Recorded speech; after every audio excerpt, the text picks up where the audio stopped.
Goedemorgen allen. Welkom hier. Jezus ist abgestorben, dazu werden wir hier von der Tipp sein. Wir sind alle die das leben. Jesus ist abgestorben. Der ist nicht im Grab geblieben.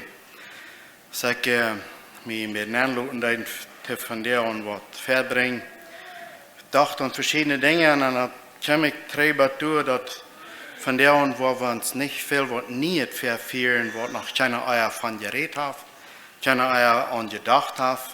Aber wir wollen uns zu frisch anlassen, wofür wird uns das ist, dass wir ein Heiland serven, der vom Tod abgestorben ist. Das ist so viel wert. Ich hätte jeden einen sehr willkommen hier. Ich möchte diese halbe Stunde hier eine Blessing sein für uns alle, dass wir uns durch ein abmuntern in unseren Glauben zu wachsen und nicht zu denken, was das gekostet hat, damit das und du kannst gerat sein. Ich will mit einer Karte Geschichte anfangen und dann werden wir uns dann anlassen. Wir in Deutschland auf einer Stadt, ich habe das vergessen, wo das kriegt wir bei einer Weg. Das kommt zu Ostern und ein Newspaper früh, was die News schreiben hat, die fällt auf einmal hastig bei, dass sie wel verhofft von der in der Kirche, von den Lehrern, die weil sie einen Report haben, und der Osterwerk, nicht ein Report, ein bisschen eine Karte geschrieben von Ostern. Und ja, als sie den Brief kriegen, das ist ja gut, aber dann steht es dabei, aber die Geschichte soll nichts mit Jesus zu tun haben. Und so, er denkt daran ein bisschen über nu und was ich habe geschrieben, weil das soll eine Ostergeschichte sein und das soll nichts mit Jesus zu tun haben. Du hast basically nicht zu schreiben dann für die an Jesus glauben, because die Ostergeschichte ist uns klar, das hat mit Jesus zu tun. Woran nennen wir das Ostern, da hat mich nicht angelassen. Aber das ist die Zeit, wo Jesus gestorben ist, wo er gekreuzigt wurde und wo er war vom Tod abgestorben ist. Und die Geschichte geschrieben von Ostern und Jesus ist eine ladie Geschichte. Du hast nichts dahinter. Aber wir können nicht, was Leben jetzt von dort merken, because das ist dann nicht. Und so von der an, weil wir uns so frisch ein bisschen anlassen, was Jesus hier getan hat, was ihm das gekostet hat, und dass er ist von dort abgestorben, und dass wir können gerat sein. So, ich wieder angehen, wir uns aufnehmen zum Beten. Vater im Himmel, wir kommen vor dir und danken dir für wer du bist. Wir danken dir für deine Liebe, für deine Gnade. Und wir danken dir, dass du uns gut bist. Du starbst und kriegst, damit wir können gerat sein. Du stehst vom Grab ab, damit du wird leben sein. Und Vater, von der an, als wir uns dann anlassen, musst du uns sehnen und dort, dass wir können feststehen im Glauben, dass wir nicht dürfen fallen oder gleichgültig werden oder entdautig sein, aber dass wir uns können fest erwarten an dort, was du für uns getan hast. Vater, wir danken dir für das Leben. In Jesus' Namen. Amen.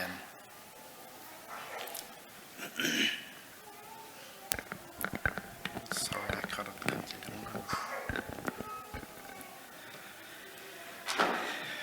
Wo fangen wir an, wenn wir denken an Jesus seine Kreuzung und das Abstund dort alle? Ich dachte an Jesaja 53. Kapitel von der und mit uns top übergehen.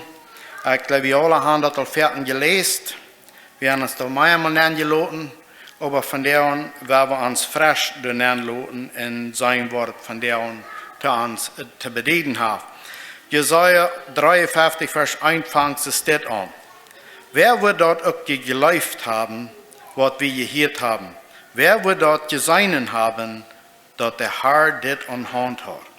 So, hier fangen wir mit der Geschichte an. Jesus ist noch nicht gekommen. Jesus wird noch kommen. Und er nimmt Gleichnissen von der Verbannung von dem Volk Israel, von sich versündigt haben, in der Verbannung geschlafen sind, und was alles hat mit sich gebracht. Aber das nu was nachbringt, was nach im Kommen ist. Wo wir von der an alle weiten, dat het ons heiland is. Vers 2 sagt er, hij leidt am verkommen aus ein frischer aus, en aus eine Wartel uit de drieën eerd. Du wir nichts Besonderes an am, dat wir am hadden zult kennen. En nichts antrakende dat ons te aantraken deed. So ein frischer aus uit de drieën eerd. Wir weten die Geschichte, dat als Jesus kwam, da wir viele Jahre inzwischen, wo nicht viel als von Gott gehört worden. Da wir eine lange Zeit, wo das alles sehr dreig war. Und hier sagt er, dass er kommt ein frischer aus uit de drieën eerd, waar Leben te brengen. Er du wir leben an diesem frischen aus zu sein, wenn wir drieën tijd nicht viel von Gott gehört worden und nu kommt er wat frisches über Deel. Vers 3. Wir sagen aus ein Uitbund und aus Veracht. Hij hat viel geleden und ist krank gewesen. Hij wie aus einer, der sein Gesicht nicht weiß. Hij wie ein Uitbund und wir reckten den Arm nicht. Hier sagt es, und wir reckten den Arm nicht. Wir sagen Arm nicht besonders. Wir sagen Arm nicht aus, was sei wird fallen. So, dort ist so der Mensch, der nicht von Jesus kennt, oder der nicht an Arm lebt, dort ist so, aus der du non checkt. Vers 4. Doch die Krankheit, der hij droeg, wie onze. Der droeg hij nicht für sich. Die Krankheit, der hij droeg, wie onze. Dat Leiden, wat ons traf, droeg hij. Aber wir dachten, Gott möge am Leiden und bestraft an. Was haben die Menschen können verstehen von so Versen als das, euer Jesus gekommen wäre? Wir sehen das an den Äthiopien, als er in Jerusalem kam anzubeten, dann las er diese Versen durch und er hat keine Erklärung, er hat keine Antwort für diese Versen. Und wir weten, dass Philippus das erklären deed und wo er sich dann taufen leidt und wo er das annehmen deed. Er lügt nur das, er hat was von das an sich gekriegt, aber er weiß nicht, was es wäre. Wer es wird sein, wo es wird sein, und Philippus erklären dort. Und das sagt hier, dass wir durch die Krankheit in der Heidrüch, dass wir ansehen, dass wir nicht wehen an. Die Leiden, was er durchmacht, das trifft uns, das wird uns treffen. Aber wir dachten, Gott möge am Tisch.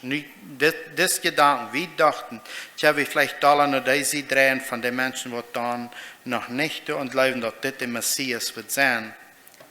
Und er redet von des Messias. Jesus redet selbst, dass er der Messias wäre. Und dann dachten sie, dass Gott das Leid am Strufen, wie es dort gemerkt wird. Vers 5 sagt es, doch wir, werden unsere Sünden verlassen. Er wird nicht wegen sich selbst verlassen, er wird wegen uns. Er sagt unsere Verlorenheit, er sagt uns verlorener Zustand. Und dort mögt an, durch Hangehen, unsere Sünden ab sich zu nehmen, wie er kann uns durch dort seilig merken. Er brügt unser uns vergonnen Dol, ab am lag der Struf, der uns heil mögt, dadurch, dass er die Schläge kriegt, sind wir gesund. Dadurch, dass Jesus die Schläge kriegt, sind wir gesund. Und das ist something that wir im Glauben annehmen, das ist was wir glauben, dass dort, was Jesus getan hat, regt uns gerecht merken. Wir selbst sind nicht gerecht, wir können nicht so fan sein, dass wir gerecht sind, aber das ist, wenn wir das Blut annehmen, was Jesus gegeben hat, dass wir gerecht sein. Vers 6 sagt es das. Wir werden alle ab in der Weg, so als schub, der jeder seinen eigenen Weg gehen. Aber der Herr lehrt all uns eierreich sein ab an. All uns eierreich sein lehrt Gott ab Jesus Christus. Wir sind die, die Straf verdient haben, nicht Jesus. Wir sind die, die am Irrweg gehen, und nicht Jesus. Und all dort, wie Jesus wahrlich für mich und für dich zu nehmen, dass ich und du können gerat sein. Vers 7. Den haben sie sehr teuer gesagt, en arm dat sehr schwer mehr. Aber hij hat niemals geklärt, krijgt ze als een Schub dat nur de Schlag steht gelegt wordt, aber als ein Mutterschub, wann dort geschoren wird, nimmt hij dat Stell aan. Hij wil niet ontevreden met wat am nu passieren deed. Hij klaut niet over dit wat am nu worden deed. Hij neemt dat alle Stell aan. En hier kan we nog something, nog meer van leren, wanneer we nog mal durch Dinge gehen, wat ons niet stemmen, oder wat ons schlecht hat, oder wat ons weidet. We haben leichte Tendency, davon te reden, wo arg ons es behandelt worden. Wo arg andere dat an ons gedaan haben. Aber Jesus, der wird frei von Schuld. Hij wird rein, hij wird heilig. Hij nimmt dat alle Stell aan. Wens hij wist, dat dit wat hij deed, dein für viele Menschen ten Radung. Wenn wir leicht klauen über das, was uns weidet, uns schlägt, merken wir vielmals, dass deren Tod für die, die der halb fehlen hat. Die Regierungen würden wollen frei worden, aber wenn die uns klauen und uns jammerieren hier, dann gibt ihnen das nicht in Getrag. Aber wenn die unser Leib, uns Vertrauen in Gott sein, in schwere Tiden, das ist, was er antragen hat. Vers 8. Hij wordt vastgenomen en veroordeeld, en wer seht wordt. En wer seht wordt. Hij wordt vastgenomen en veroordeeld, wer seht wordt. Als zij am wegleiden, hij muss zijn leven handgeven voor de schuld, wat mijn volk verdiend had. Hier, der kleine drie voeten dort, wat het volk Israël verdiend had, wat zij in schuld, wegen ihrer Schuld werden verslaapt worden. Aber hier fragt es uns, keiner sieht, wo das Jesus weggelegt wird. Petrus, als Jesus festnehmen wollen, dann schlug Petrus mit dem Schwert an. Aber als Jesus gesagt hat, dass weggelegt soll, keiner sieht mehr.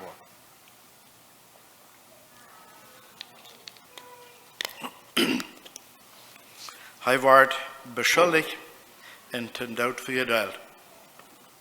Zijn grove mank de zinde en rekje, en dat had hij keinen gewalt aangedaan en had keine lees gereed.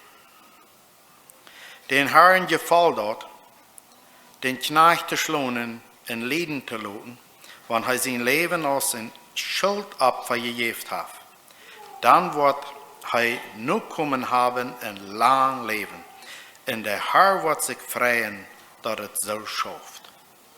So hier zien we de topvoeding.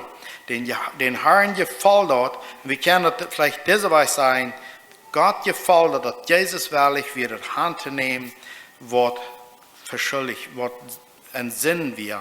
Omdat kunnen vrijgemaakt worden. Dat wat vast weer. Wat verloren weer. Dat vrij te maken. Dat waren te vinden. En dan in vers 11. Wils zijne zal zich zo handgegeven heeft. Wem zal? Jezus zijne. Wils zijne zal zich zo handgegeven heeft. Wordt hij dat licht zijn en tevreden zijn. Wordt hij dat licht zijn en tevreden zijn. Wils Jezus zich heeft handgegeven. Als hij dat licht. En hij vrede zich tot voor al die dat im geloven aannemen. Durch dat wat hij weet, wat mijn gerechte deiner vele gerecht maken, wil hij er zinden draaien. Durch dat wat hij gedaan heeft, zijn we gerecht. Hij wordt vele gerecht maken. En dat is waar we van der hier top zijn, wens we geloven dat we kan gerecht worden durch dat wat Jezus gedaan heeft. Nicht durch das, was wir hier taub sind, nicht durch das, was wir tun, aber durch das, was er getan hat. Ich habe gestern eine Karte in Mann reden, ich deed nicht lang, wenn ich glaube nicht, was er sagt.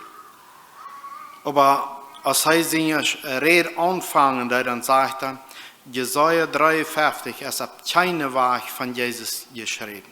Das ist nicht, was Jesus dienen hat in Jesaja 53. So dann wir den Dingen reden wir für mich dann zuvor, wenn wir haben hier klare Beweis von, was Jesus getan hat und was hier geprophezeit ist, was kommen, was er tun wird. In Vers 12 lesen wir hier, en dürfen wir ich am Mann de grote Talen, hij wordt met de storke den gewens toegedeeld wordt, kriegen, hij heeft zijn leven bat in dood aangegeven en laat zich met zinder gelijk getrokken worden. Hij neemt vele ihrer zinden auf en staat voor de zinder aan. Wenn hij niet voor zinder aanstond, dan wie ik verloren. En zo kan we alle zijn. Dan zijn we verloren. Als Ruben Torrey in Londen op een goos moet predigen deed, aan een Ooster-Marius, hij brengt de Oostergeschichte ver. Als hij door zo op een goos redt en viele mensen de ram staan, dan vraagt uit de verzameling op eenmaal einer met zijn hohe, grove stem, wat has voor een bewijs dat Jezus opgestaan is. Als Ruben zo denkt, wat hij wel voor antwoord geven, komt een oudere man op, staat hij door ver en dan redt hij en Torrey zijn steed. En zegt dat ik zijn een machine is, ik schaf bij een dampmotor, ik doe de motor draaien houden en ik kan helemaal irgendwo damp zijn, buiten, ik kan het aan een kleine klok zijn, hoeveel damp de baan is, hoeveel druk de baan is. Dat is wie ik dat zijn kan, maar ik kan zelfs niet zijn. En dan zegt hij weer, ik weer een drinkje, ik weer een vleekje, ik weer een zeer rugloze horre man. Maar als ik Jezus erken, als ik zijn overstelling aannemen deed, dan word ik een andere mens. Nu ben ik niet meer de oude mens die ik dan weer. En dat is bij mij klaar genoeg bewijs dat Jezus opgestaan is. Wens ik kan mij niet ändern, wat ik aan Jezus geloven deed. Ik kan mij niet ändern, wat ik dat aannemen deed en dat geloven deed dat Jezus van dood opgestaan is. En zo, viele mensen die willen een bewijs te verhaan wat we geloven. En we kunnen op verschillende wijzen dat verzekerd te erklären. Maar we kunnen zelfs niet dat doen als we kunnen dat aannemen en dat geloven, dit is wat de Bijbel leert, dit is wat het is. En dan worden we aan ons ervaren dat dat waarheid is. Christus dit man zei, hij kan den damp niet zijn die aan de motor der baan is. Maar hij kan de kleine klokte zijn dat hij op een doel heeft. Zo kan we dat zijn dat God zijn geest ons leiden deed in verschillende wegen, waar we ook niet alles verstaan kunnen, waar dat krijg is. En Lucas 22, vers 39, dat is de geschichte waar Jezus van graf opstond en zegt es dit. Lucas 22, vers 39. En als hij uitkwam, ging hij zoals gewöhnlich naar Olivenboy en zijn Jünger. Oh, dit is van waar in Gordon jet beden. Oh ja, ik wil Luther en Lucas 24 lezen. Sorry, ik had het gezegd. Hij komt van Ovenmol uit, heeft de Jünger geleerd, met een heeft het Ovenmol gehad. En dan in vers 40 zegt hij, en als zij door hand kwamen, zei hij te aan, beet, dat je niet in verzekering geraakt. Jezus had Ovenmol gehouden met zijn Jünger toe. Ze gaan im Garten en hij gaat erop dat ze beden willen. En dan zegt hij te de Jünger wat wichtig is. Dat ze worden beden, because er waren tijden komen waar verzekeringen worden zijn en dat ze toen niet worden nengeroen. Dat ze verzacht worden. Ik weet niet wat Jezus Christus gedacht heeft, aan wem is hij persoonlijk aan wem gedacht heeft, overal. Maar hij zegt hier te eind, dat met aantapt in de garden en gaan, dood beden. Dat je niet wordt in verzekering geraakt. Als ik dit hier lezen, dan dacht ik op verschillende wegen, we alle gaan door verschillende Versägungen, Troubles, Stärken, verschiedene Dinge kommen an uns nach, wo wir uns vielleicht manchmal selbst nicht gerade mit weiten, wo uns das sehr schwer worden ist. Erst dort auf einmal, dass wir nicht genug beten tun. Jesus sagt, bet, dass ihr nicht in Versägung geraten. Und er wisst, was im Kommen wird, dass er wird gekriegt worden, festgenommen worden. Und dass die Jünger dort wird alle sehr schwer worden. Und dann sagte er hier, bet. 41 sagte, er tragt sich von an ungefähr so wie drei aus einer ein Stein schmieden kann, schneidet sich an und bet. Und seht, Vater, wenn du dort so wärst, dann nimm das Lebensküffel von mir. Aber das soll nicht so werden, als ich will, aber so, als du wärst. Das Gebet, was Jesus da hat, das soll von ihm genommen werden, wird nicht erhört.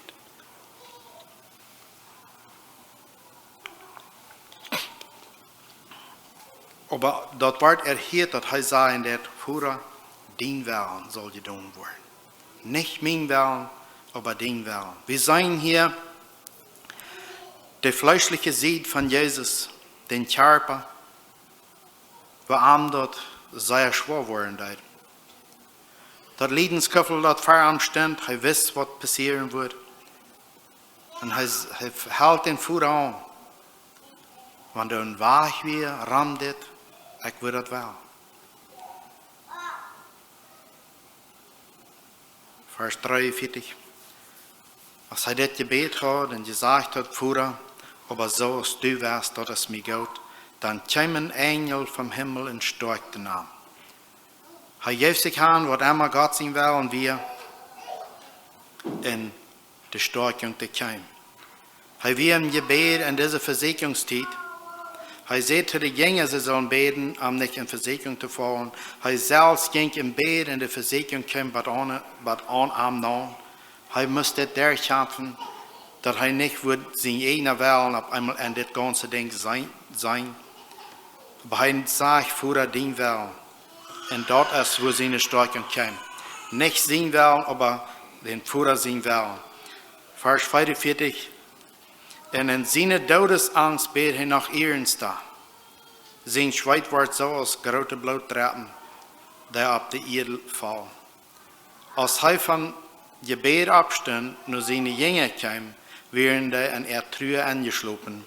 Dann seht er tam, woran schlupt ihr, steht ab und bet, dass ihr nicht in Versägung kommen. Wahrer sagt er hier dort, die Jünger wären angeschlopen. Die Jünger wären meid, der Körper wäre meid. Sie werden angeschlossen. Bei Jesus kommt und sagt, war er bet. Bet. Wenn's, dass die nicht waren in Versägung geraten. Zweimal in dieser Vers sagt er sehr klar, steht ab und bet. Wenn's Versägungen, ein anderer wird ja zu sein, Dinge werden an uns nachkommen, die uns nicht werden sterben. Dinge werden an uns nachkommen, die uns in Trouble bringen, wenn wir nicht wollen, wenn wir wollen an der Wahrheit bleiben. Das kann alle kommen. Jesus weiß, was für ihn stimmt. Dass sie alle wurden von ihm weggerannt. Anders steht, sagt, dass sie alle wurden an ihm euren. Hier sagt er, bet. Und das ist ein Ding, glaube ich, wo wir alle ans Eiven kennen, dass wir wollen standhaft sein im Gebet, im Beten. Vielleicht mehrere von uns kennen vielleicht 3 Wesen und sagen, weil ich zu viel geworden sind im Gebet, hat nicht nur Gebet, sondern durch verschiedene Versägungen, die mir nachgekommen sind, nicht stehen geblieben. Ich bin verdrisslich geworden. Whatever das ist, mangt dort. Steht ab und bet, dass ihr nicht in Versägung geraten. Und dann werden wir uns die Auferstehung verfehlen, in 24, Vers 1 und wieder. Aber hier haben wir uns eine Karte vergeführt, was Jesus das kosten hat, dass eigentlich kein Gerät sein.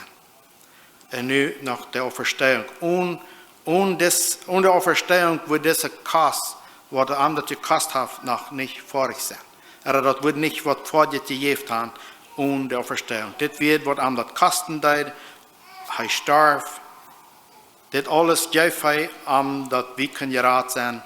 Und dann in 24 Vers, Lukas 24, Vers 1 sagt es, dann den ersten Tag in der Werk kämen sie in gewisse andere Frühes mit an tidig smars im Graf und brachten die Kriegerie, die sie reingemacht haben. So dann wird es Mord zu den Doden ward mit Olien, was immer alles not angemerkt. Aber sie Hand kämen wie der Stein auf vom Graf weggerollt. So da meint Eier selber zu werden, wie Jesus von dort abgestanden. Dann gingen sie näher, aber fangen den Herrn Jesus in Körper nicht. Sie wären an den sein Körper zu tun. Sie haben das alle noch nicht verstanden, dass er abgestoßen wurde. Sie haben das noch nicht begriffen. Dann gingen sie näher, aber fangen den Herrn sein Körper nicht, wie abgestoßen. Und während sie noch nicht so reich wussten, wo zu verging, kamen 2 Männer in Dach witte Kleider noch an. So sie noch nicht wussten. So sie wollen den Körper dort bedeihen. Die werden nicht. Sie wussten noch nicht. Sie dachten. Und dann kommen die 2 Männer in witte Kleider und sagen zu ihnen, als sie dann verschrocken und sich mit dem Gesicht berab die Erdbögen sehen die an, woran seht ihr den Lebenden Mann der Gestorbenen? Wo können diese früher sein Hand gegangen, wo der Gestorbene wir? Wo haben sie das Kind sein Hand gegangen, den sein Körper zu bedeihen? Aber diese Engel, die Frauen, woran wird je ein Lebenden sehen, wie ab der steht, wo die Gestorbenen sind? Der ist nicht hier, der ist abgestoßen, denkt daran, was heute jüngst seht, als er noch in Galiläa war. So hier, der 3 Pfoten in sein das Gedächtnis auf dem Meer, was habe ich gelehrt? Wo habe ich ihm das versucht zu sein? Was habe ich getan? Was hat mir das gekostet? Wo ist das alle rangekommen? Denkt man bei 3, wo passiert das alle? Wo war das? Denkt daran, als ich noch beginnt in Galiläa war. Was habe ich dir gesagt? Als er sieht, die Menschen sehen mal, die Sünder in die Hände gegeben und gekreuzigt worden und am 3. Tag abstunden. Dann dachten sie an die Welt. Vielmals sehen wir Dinge, wir hören Dinge, wir weiten Dinge. Und er kann, so als diese früher tun, die wären still und sie wussten nicht, was, also sie haben das nicht abfuhren, was passieren würde. Vers 9. Dann gingen sie 3 im Graf, vom Graf und verteilten dort der auf und all die anderen. Nu hatten sie diese Message gekriegt, dass Jesus ist abgestanden, Jesus lebt. Diese Message hatten sie nicht mitgekriegt. Sie wären gegangen, um den Körper zu bedeihen, aber nu hatten sie eine Message, was sie bringen von der Stadt, wo die Toten gelegen haben. Dat weer Maria Magdalena, Johanna en Maria, Jakobus seine Mutter en nog andere met aan die de Apostel dat vertelden. Zij aber hielden dat verladen weer, ohne Meinung en geloofden dat niet. De Jünger, die hielden deze message niet. Ze hadden al dat gehoord wat Jezus en geleerd had in de 3,5 jaar. All dat hadden sie nicht verstehen können. Nur, dass diese Friedensbotschaft kam, dass Jesus abgestanden war, hielten sie dort verladen wird. Aber Petrus stand ab und ran im Graf, beugte näher und sagte, sess nicht aus der Linzig Lehrkes legen. Er ging davon und wundert sich, was passiert war. Er ging davon und wundert sich, was ist geworden? Was hat Jesus gelehrt? Er gab, als hij leert, dat hij versucht uns Dinge zu lehren, dat het levendig worden soll. Werd gekreuzigt, hij werd sehr teuerheid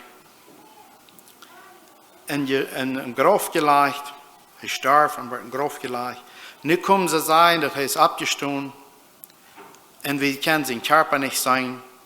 Petrus, glaube ich, hat den Kopf aufgehangen, ist in ein Haus gegangen und gewundert, was passiert wird. Andere Evangeliums waren dann ein klein bisschen anders bringen, aber ich habe das hier von der gewählt. Und dann in Johannes 11, Vers 25 und 26, das wo Jesus zu Maria und Martha reden hat, als Lazarus gestorben war, da sagt Jesus das. Jesus ist das. Jezus zei te haar, ik zie die de dodes opwacht en dat leven jaf. Wer aan mij blijft, wat leven, wanneer hij ook storf. In Engels staat een klein beetje anders, zegt het, I am the resurrection. Hij is de auferstehung. Jezus is de levengevende. Hij is de auferstehung. Niet dat hij heeft de auferstehung, maar hij zegt ook dat hij is de auferstehung.